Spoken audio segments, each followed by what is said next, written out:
Before we go ahead, just a very quick recap.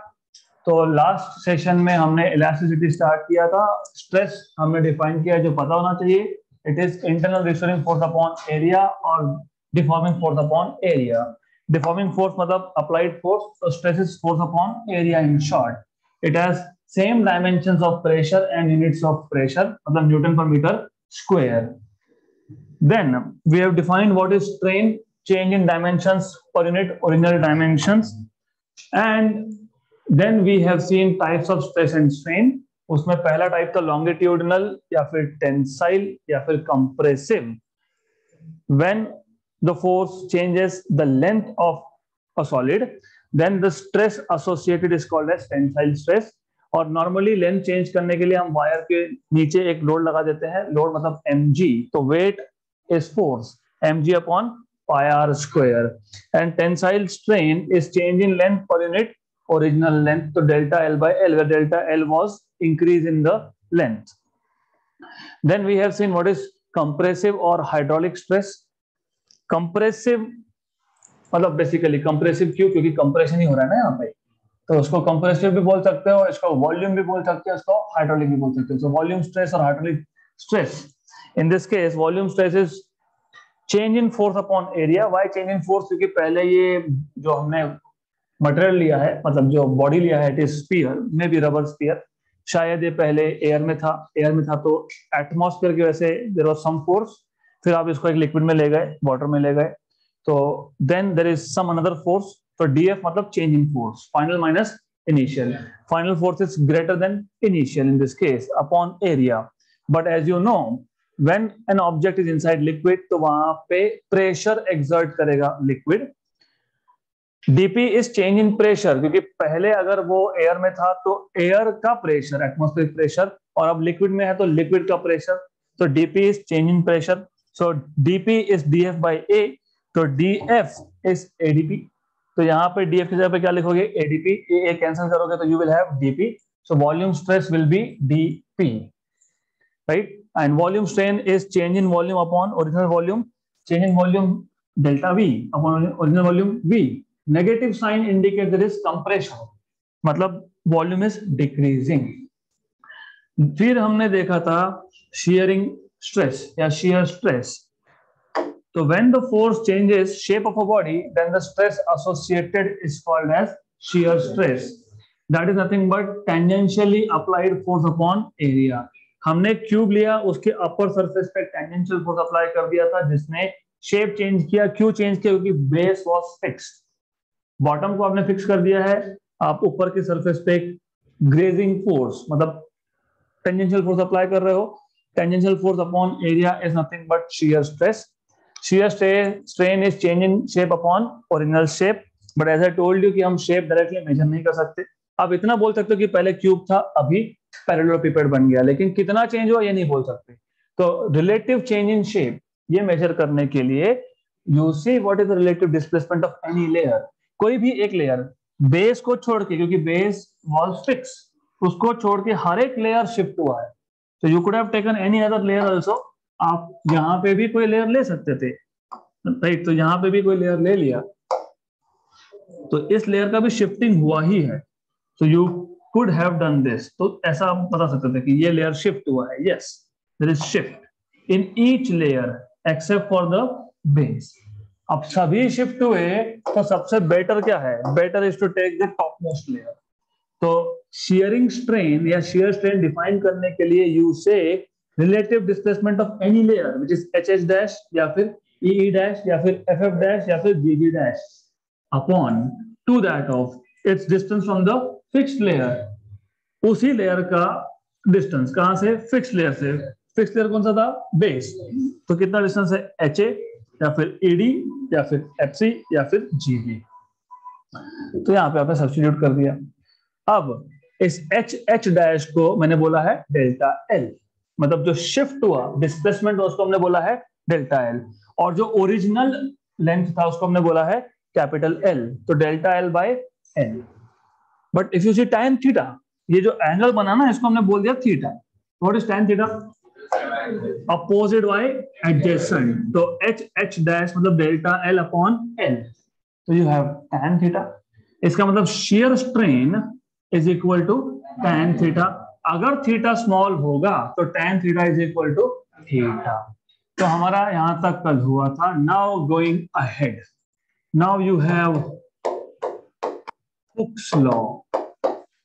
Hooke's law tells you that within elastic limit, stress is directly proportional to strain produced in a body. अब ये within elastic limit क्या होता है वो आप थोड़ी देर के बाद समझोगे। मैं आपको बता देता हूं, अभी बता देता हूं। We will define it later also, but you should know now. Example, if I plot a graph of stress, और ये याद रखना, ये भूलना मत, ये फोर्स अपॉन एरिया होता है, and strain, and remember strain is nothing but change in dimensions. तो अभी मैं इसको फिलहाल तो डेल्टा एल लिख रहा हूं, it can be delta V also. तो change in dimensions upon original dimensions. And let us do an experiment. हम एक काम करते हैं, हम एक वायर ले लेते हैं जिसका ओरिजिनल लेंथ है एल। इस पे हम एक लोड लगा लेंगे, सम लोड। देन तो जितना ज्यादा लोड उतना ज्यादा फोर्स, जितना ज्यादा फोर्स उतना ज्यादा स्ट्रेस, जितना ज्यादा स्ट्रेस उतना ज्यादा चेंज इन लेंथ, मतलब there will be extension produced. Extension मतलब क्या? इलॉन्गेशन। तो what you will get is this, load लगाया तो इसका लेंथ बढ़ गया, राइट?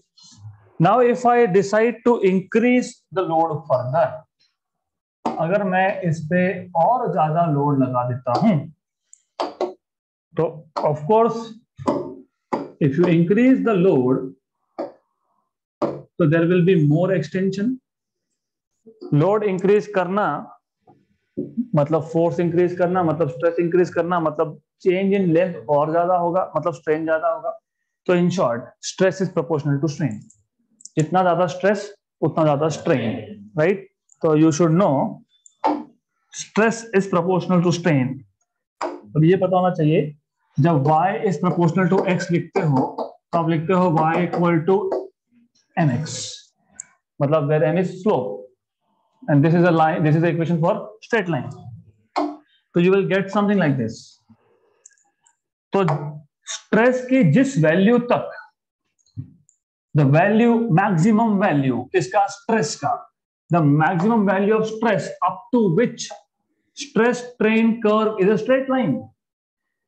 स्ट्रेस की मैक्सिमम वैल्यू कौन सी वैल्यू? जिस वैल्यू तक स्ट्रेस स्ट्रेन कर्व क्या है? स्ट्रेट लाइन है। इसको बोलते हो इलास्टिक लिमिट। क्योंकि इसके आगे स्ट्रेट लाइन नहीं रहेगा, इसके आगे there will be change in the behaviour. So the maximum value of stress up to which stress strain curve is a straight line.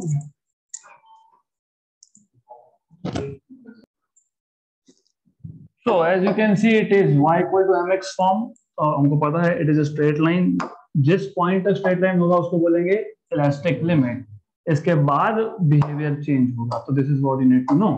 अब ये बाद में भी हमको करना है, but for the time being let us focus on what is Hooke's law. तो according to Hooke's law, within elastic limit stress is directly proportional to strain. क्योंकि अभी अभी हमने देखा within elastic limit you have a straight line, right? और elastic limit के बाद क्या था? You have curved. So within elastic limit, stress is directly proportional to strain. मतलब stress is equal to some constant into strain. इसका मतलब stress upon strain is equal to a constant. This is what you need to know, right? तो stress upon strain का ratio is a constant, और इस constant को आप बोलते हो, अगर आपको याद होगा, modulus of elasticity. This is called as modulus of elasticity. तो याद रखना, सिंपल है Hooke's law. It is nothing but within elastic limit stress is directly proportional to strain. तो stress equal to some constant into strain. तो stress upon strain is equal to a constant, and this constant is known as modulus of elasticity. Now, because we have seen three different types of stress and three different types of strain, तो modulus of elasticity के भी तीन different types आएंगे, one for length, one for volume, and one for shape. So let us look at what are types of modulus of elasticity. Number 1, पहले को आप बोलते हो यंग्स मॉड्यूलस, या इसका और एक नाम है, if you remember, it is also named as elasticity of length. Elasticity of length denoted by y. तो वेरी ऑब्वियस, यंग्स मॉड्यूलस, क्योंकि ये इलास्टिसिटी ऑफ लेंथ भी है, तो आपके पास मॉड्यूलस मतलब क्या? रेशो. किसका रेशो? स्ट्रेस अपॉन स्ट्रेन का. और आपने लेंथ बोला, लेंथ के साथ एसोसिएटेड कौन सा स्ट्रेस था? लॉन्गिट्यूडनल या फिर टेंसाइल. तो the ratio of tensile stress to that of tensile strain is known as Young's modulus, right? The ratio of tensile stress to that of tensile strain is called as Young's modulus. लेकिन अगर आपको याद होगा, when we have taken example of stress, tensile stress, हमने क्या किया था? एक वायर लिया था, वायर के नीचे क्या था? लोड. तो स्ट्रेस आया था mg upon pi r square. अगर याद नहीं है तो लेट्स गो बैक हियर. अभी अभी रिवाइज किया था हमने, mg upon pi r square. तो here you have mg upon pi r square, और स्ट्रेन है delta L by H, right? So you have y equal to mg capital L pi r square delta L. This is what you have, right? तो इतना आपको पता होना चाहिए, mg L upon pi r square delta L. सिर्फ इतना difference है कि for some books they have written it mg L upon pi r square small l. सिर्फ डेल्टा L की जगह पे small l. This is what you have. तो ये मिल गया आपको पहले टाइप का modulus, which is modulus of elasticity of length और Young's modulus. Now coming back to dimensions, simple है, क्योंकि स्ट्रेस अपॉन स्ट्रेन है, तो हम एक काम करेंगे, तीन टाइप के तीन बार डायमेंशंस की बात नहीं करेंगे, इसी का कर लेते हैं. स्ट्रेस अपॉन स्ट्रेन, स्ट्रेस के डायमेंशन क्या थे? m1l -1 p -2. स्ट्रेन तो डायमेंशन लेस था. ऐसा यूनिट क्या थे? न्यूटन पर मीटर स्क्वायर, राइट? तो ये जो कांस्टेंट है मॉड्यूलस ऑफ इलास्टिसिटी, इसके ऐसा यूनिट है न्यूटन पर मीटर स्क्वायर, तो इसके भी न्यूटन पर मीटर स्क्वायर, क्योंकि ये भी स्ट्रेस अपॉन स्ट्रेन है. गुड. देन कोई भी फिजिकल क्वांटिटी का कुछ मतलब होता है, there is some meaning to it. तो ये जो यंग्स मॉड्यूलस है, इसका मतलब क्या? देखो क्या होगा, हमने वायर पे लोड लगाया, लोड क्या कर रहा है? एक्सटेंशन प्रोड्यूस कर रहा है. लेकिन you remember, always remember, there is force of attraction between atoms of the substance. तो लोड की वजह से एक्सटेंशन हो रहा है. एक्सटेंशन हो रहा है मतलब particles are going away, but they are attracting each other. मतलब they are offering some opposition, मतलब they are offering some resistance. तो ये यंग्स मॉड्यूलस जो है ना, it measures what is the opposition, what is the resistance offered by the material to change in the length. तो इसका value आपको ये बताएगा कि मटेरियल ने कितना रेजिस्टेंस ऑफर किया to change in length.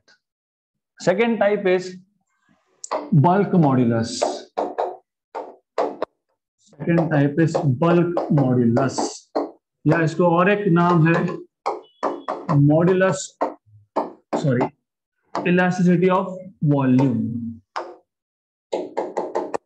Elasticity of volume. Okay, तो इसको आप डिनोट करते हो K से. That is equal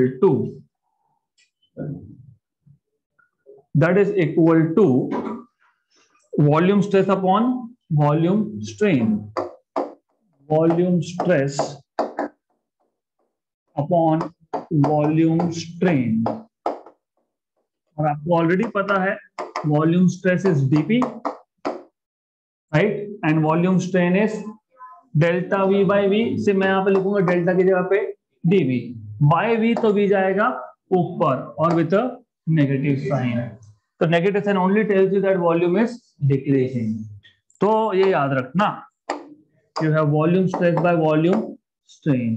तो ये आ जाएगा आपके पास minus V dP by dV।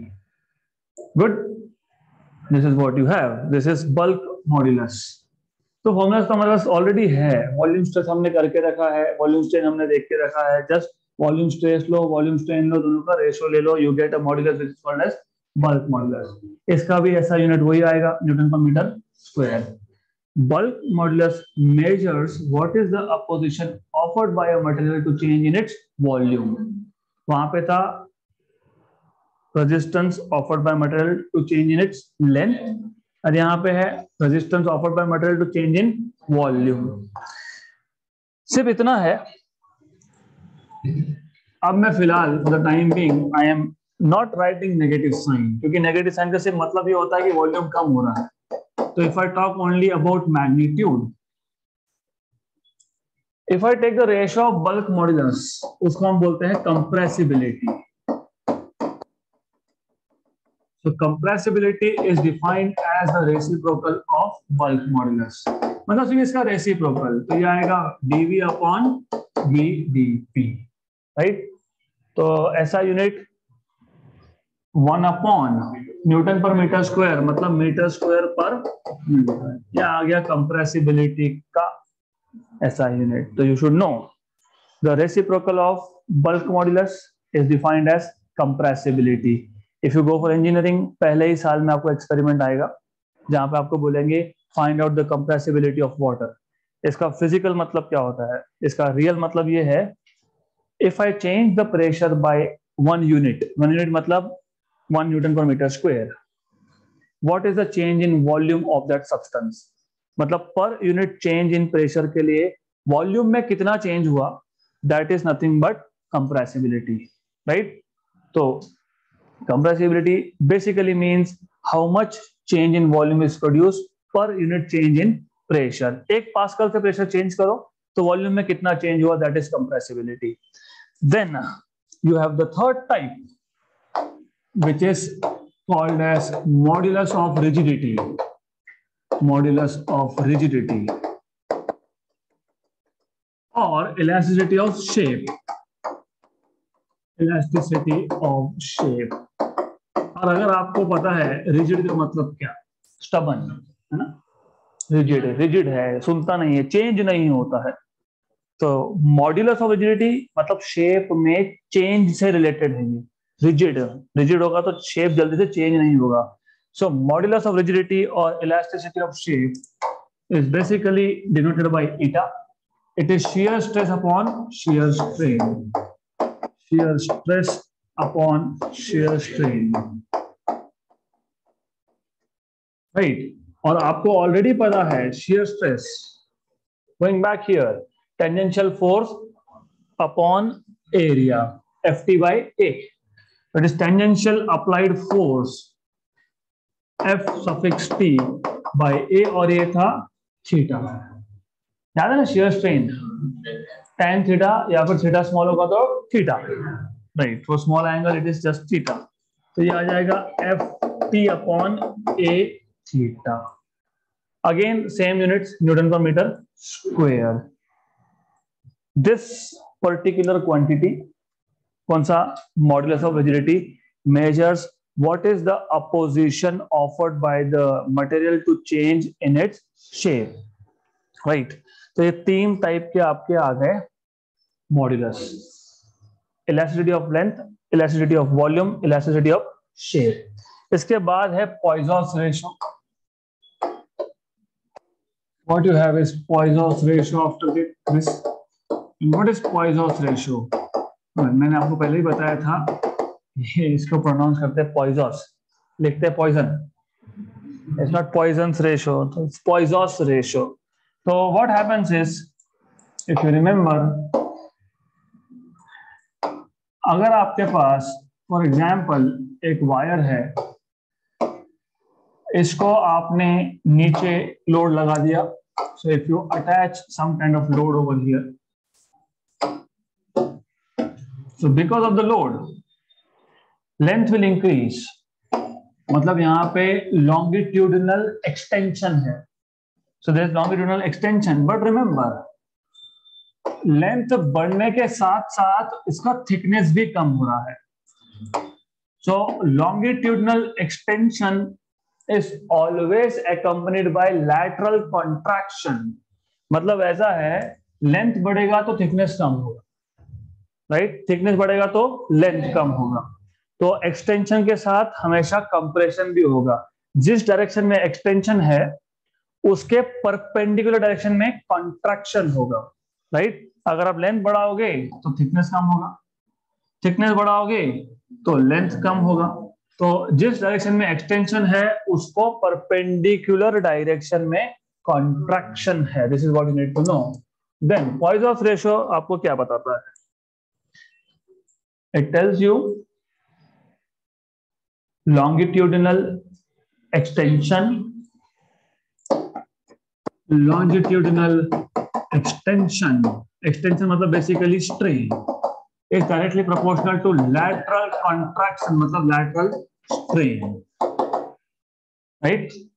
तो जितना ज्यादा longitudinal strain है, tensile strain है, उतना ही ज्यादा lateral strain, right? So you can write down longitudinal strain is equal to some constant sigma into lateral strain. Sigma is called as Poisson's ratio. अभी ratio आया नहीं, बनाएंगे ना रेशियो, कैसे बनाएंगे? थोड़ा सा यहाँ पे मैं इंटेंशनली मैंने कुछ उल्टा लिखा है because I want you to remember. Okay, तो longitudinal strain upon lateral strain, right, ऐसा था कि उल्टा था, ऊपर लैटरल स्ट्रेन था कि लॉन्गिट्यूडिनल स्ट्रेन था? थियरी किया ना हमने अभी 15-20 दिन पहले, तो बताओ। Poisson's ratio is the ratio of longitudinal strain to that of lateral strain or lateral strain to that of longitudinal strain.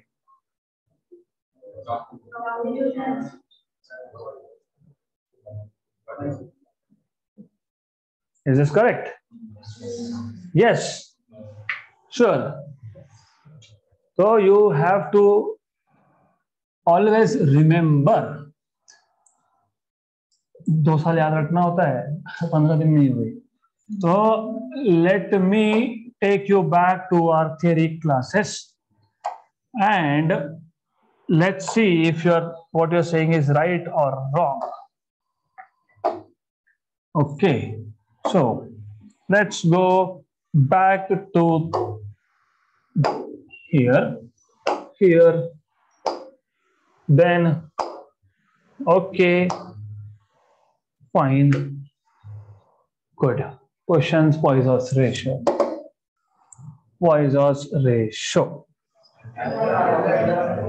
Lateral strain upon longitudinal strain. So that is why I keep on telling you कि कुछ चीजें याद रखनी पड़ेगी, otherwise you will get -1 instead of +4, right? So you should remember, बात एक ही है, longitudinal strain is proportional to lateral strain, मतलब lateral strain is proportional to longitudinal strain. It's the same thing.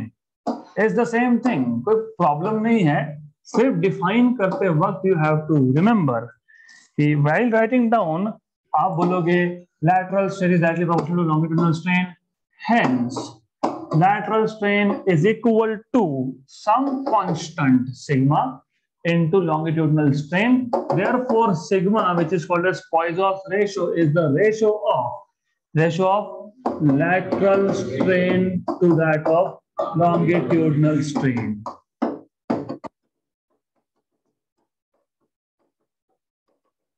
Good. अब strain तो strain है, मतलब change in dimensions upon original dimensions. But when you say lateral, length बढ़ रहा है तो thickness कम हो रहा है, थिकनेस मतलब डायमीटर कम हो रहा है। थिकनेस कम होना मतलब क्या, डायमीटर कम होना ना, या फिर रेडियस कम होना। तो you can write down sigma equal to minus delta D by D upon delta L by L, या फिर minus delta R by R, R मतलब radius in this case, minus delta R by R upon delta L by L. Minus sign indicates that thickness मतलब diameter या radius is decreasing, so negative sign is only for that. Good. तो ये पता होना चाहिए, this is called as Poisson's ratio, क्योंकि ये strain upon strain है, lateral strain upon longitudinal strain. अब ना लैटरल स्ट्रेन के पास डायमेंशंस है ना लॉन्गिट्यूडनल के पास है, तो डायमेंशन लेस, तो sigma is a pure number, उसकी वैल्यू 0 से 0.5 के बीच में आता है नॉर्मली। गुड, क्लियर यहां तक? Good. Then one last topic, theory topic is energy stored, जिसको आप इलास्टिक एनर्जी भी बोलते हो, एनर्जी स्टोर्ड इन वायर। और इंपॉर्टेंट है ये elastic energy. So content wise, theory content wise ये बहुत छोटा चैप्टर है, लेकिन numericals and weightage wise is good, very good. तो अब ऐसा है, हमारे पास एक वायर था, स्ट्रिंग था, जिसका ओरिजिनल लेंथ है capital L, there some load, पहले सिचुएशन को समझ लो, कैपिटल एल। अब ऐसा तो कभी होता नहीं है, हमने वायर लिया, एक एंड रूफ पे बांध दिया, दूसरे एंड पे लोड लगा दिया और इमीडिएटली लेंथ बढ़ गया। Force takes time to act, it will take sufficient amount of time to act. मतलब डेफिनेटली यस कि लेंथ बढ़ने वाला है, ये तो फॉर श्योर है। ये फाइनल सिचुएशन ड्रॉ कर रहा हूं मैं, तो यहाँ पे let us put dummy lines. This is a dummy line. Dummy line मतलब जस्ट रेफरेंस लाइन है मेरे रेफरेंस के लिए, ये लेंथ कितना चेंज हो, राइट? तो इनिशियल लेंथ था कैपिटल एल, फाइनल लेंथ है capital L plus small L. अब डेल्टा एल भी बोल सकते हो, कोई प्रॉब्लम नहीं है, you can call it as delta capital L. ये इनिशियल, ये final.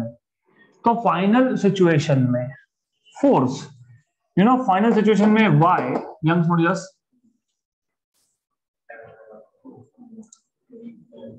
mg upon pi r square delta L by L.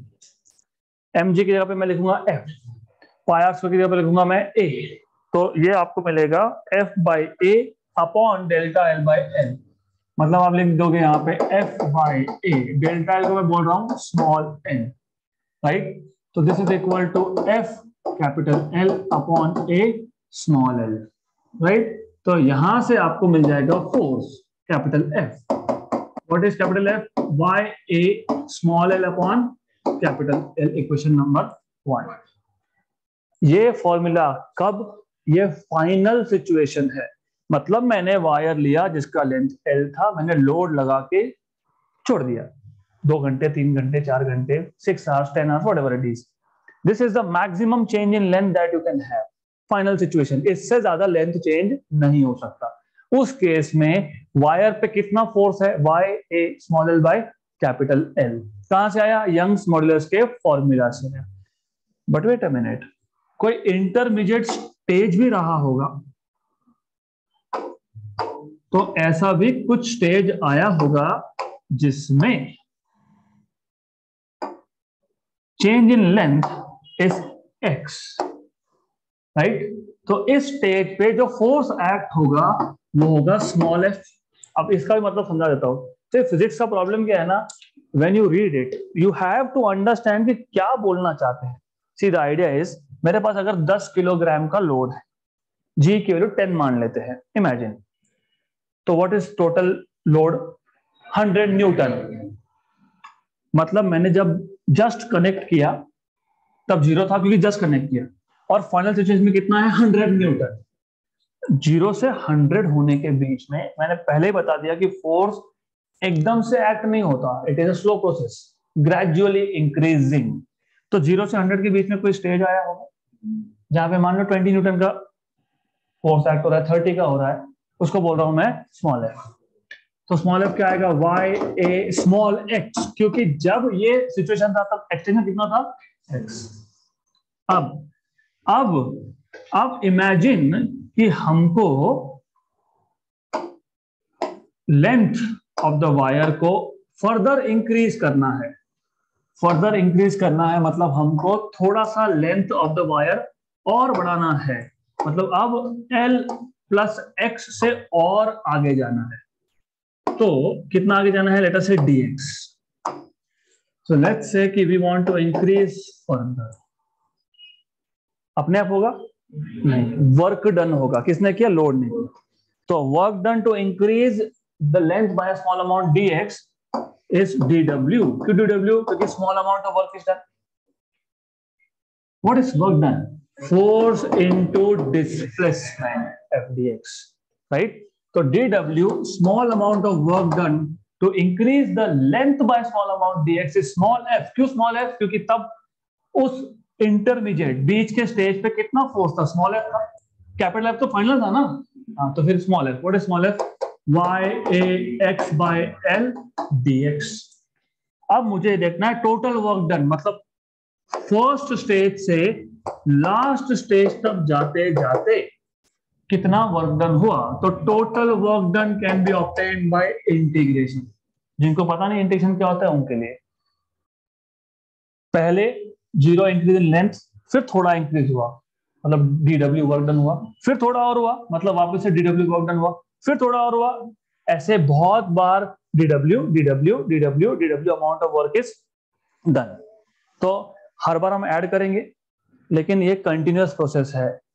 तो कंटिन्यूअस प्रोसेस में एडिशन की जगह पे लिखते हो इंटीग्रेशन। हर बार क्या हुआ? Small amount of work done dw। Integration dw क्या है? y a x by l dx। इसमें कहां से कहां तक? 0 to l। क्यों? अरे चेंज इन इंटीग्रेशन का वेरिएबल कौन सा है? Change in length. Change in length, क्योंकि y तो कांस्टेंट ही है, वो तो मटेरियल का प्रॉपर्टी है। a भी तो कांस्टेंट है, कैपिटल L इनिशियल लेंथ भी तो कांस्टेंट ही था। तो x dx 0 to l। तो w equal to y a by l। x का इंटीग्रेशन होता है x square by 2 0 to l। l x नहीं l, क्योंकि हम टोटल वर्क डन की बात कर रहे हैं, जीरो से लेके तो फाइनल चेंज इन लेंथ तक। तो यह आ जाएगा आपके पास y a l। ये हाफ को पहले ही बाहर निकाल लिया। Upper limit l square minus lower limit 0 square.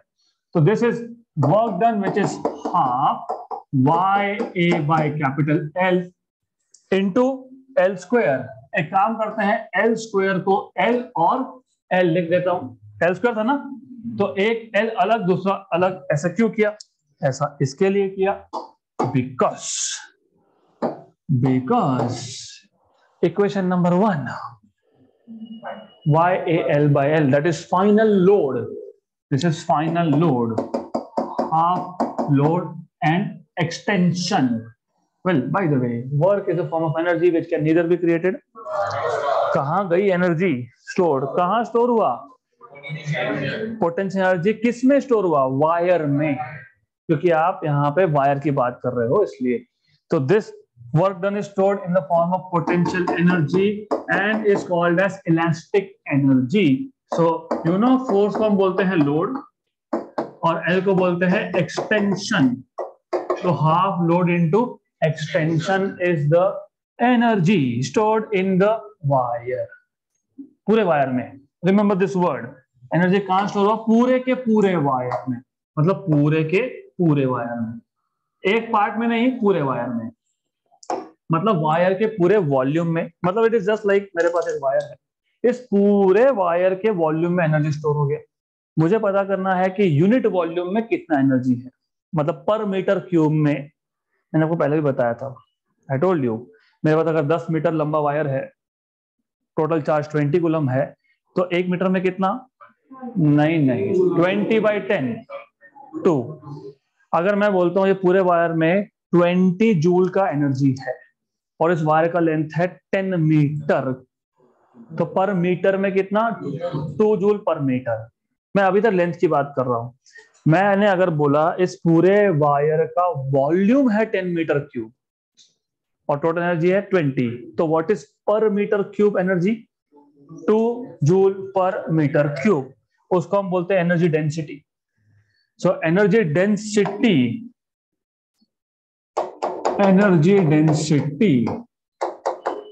is elastic energy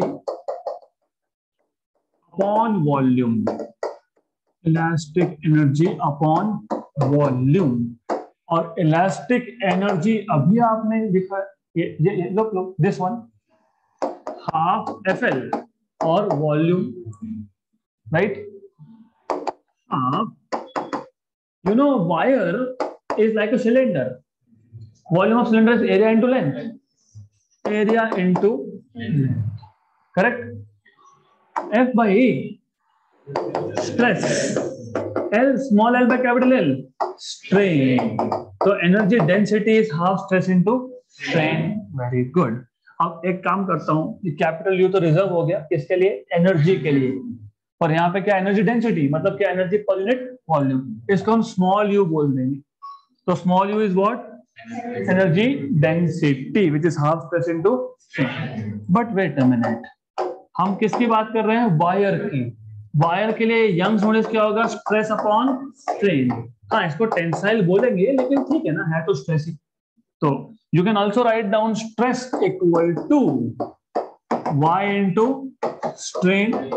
and ये जो स्ट्रेस दिख रहा है इस फॉर्मूला में, यहां पे आप लिख दोगे हाफ स्ट्रेस के लिए लिखोगे y into strain, y into strain और एक स्ट्रेन, तो क्या आएगा?